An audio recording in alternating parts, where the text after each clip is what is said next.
ಭಯ ಭಕ್ತಿಗೆ ಮೂಲ. ಭಾವನೆ ಸಹನೆ ಅಂತ ಬದುಕಿದ್ರೆ ವಿಫಲ. ಆಯುಧ ಹಿಡಿದ್ರೆ ಮಾತ್ರ ಪ್ರಬಲ. ಇದು ಕಲಿಗಾಲ.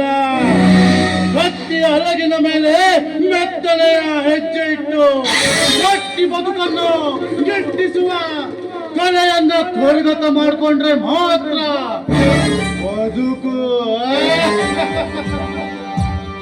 ಸಂಸಾರ ಸಾಗರದ ಅಲೆಗಳನ್ನ ಹೊಡೆತಗಳನ್ನ ತಡ್ಕೊಳ್ಬೇಕು ಅಂದ್ರೆ ಒಂಡೆ ಕಲ್ಲಿನಂತೆ ಗೋರಿಂದಿಗೆ ಇರಬೇಕು. ನಾನು ತರ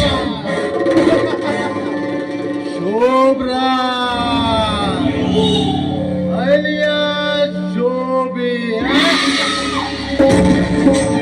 ಈ ಶೋಭಿ ಇವತ್ತು ಈ ಮಟ್ಟಕ್ಕೆ ಬೆಳೆದು ರಿಯಲ್ ಎಸ್ಟೇಟ್ ಎಂಬ ಸಮುದ್ರದಲ್ಲಿ ನನ್ನ ಶತ್ರುವ ಶೇಷಾದ್ರಿಯ ಇದು ತಿಮಿಂಗಲದ ಎದುರು ಲೀಲಾ ಜಾಲವಾಗಿ ಈಜಾಡ್ತಾ ಇದ್ದಾನೆ ಅಂದ್ರೆ ಅದಕ್ಕೆ ನನ್ನ ಈ ಉಗ್ರವಾದಿ ಶೈಲಿಯೇ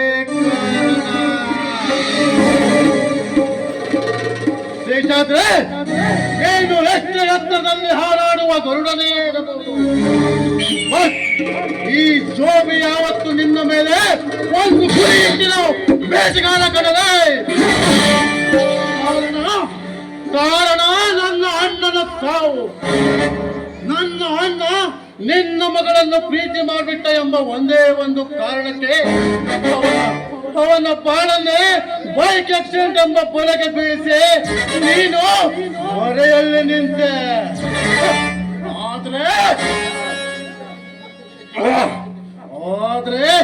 ಎಲ್ಲ ಕದ್ದನ್ನು ನಿನ್ನಿಂದಲೇ ಆಗಿದೆ ಎಂಬುದಕ್ಕೆ ಯಾವ ಸಾಕ್ಷಿಯೂ ಸಿಗದಂತೆ ನೀನು ತೆರೆ ಮೇರೆಯ ಪಾತ್ರ ಮಾಡಿಬಿಟ್ಟೆ ಕಣೋ. ನೀನು ಸಾಯಬಾರ್ದು.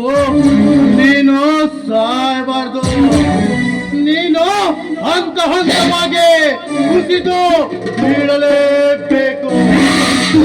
ಹಣದ ಹಮ್ಮಲಕ್ಕಾಗಿ ಹಣವಂತರಿಗೆ ನಿನ್ನ ಮಗಳನ್ನು ಮದುವೆ ಮಾಡಿಕೊಟ್ಟೆ. ಬಟ್ ಮದುವೆ ಮುರಿದು ಬಿದ್ದು ಇವಾಗ ನಿನಗೆ ಗೊತ್ತಿಲ್ಲದೆ ನಿನ್ನ ಕಾಡವ ಜೊತೆ ನಿನ್ನ ಮಗಳು ಕಾಮಲಾಟ ಆಡ್ತಾ ಇದ್ದಾಳೆ. ಆಗ್ಬೇಕು ಅವರಿಬ್ಬರು ಮದುವೆ ಆಗ್ಲೇಬೇಕು.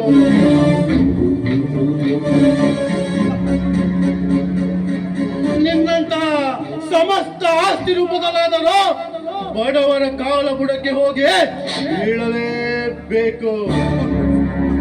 ನನ್ನ ಅಣ್ಣನ ಸಾವಿಗೆ ಕಾರಣವಾದ ನಿನಗೆ ತಕ್ಕ ಪಾಠ ಕಲಿಸಲು ನಿನ್ನ ಮಗಳನ್ನು ನಿನ್ನದೇ ಕಾರಣ ಜೊತೆ ಮದುವೆ ಮಾಡಿಸಲು ನನ್ನ ಸಂಪೂರ್ಣ ಸಹಕಾರ ಯಾವತ್ತೂ ಇದೆ.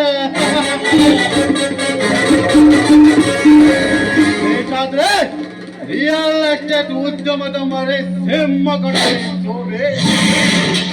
ನಿನ್ನ ಪಾಲಿಗೆ ಹೊಂಚು ಹಾಕಿ ಕುಳಿತಿರುವ ನರ ನರ ನರಸಿಂಹಗನು ಈ ಶೋಭರಾಜ್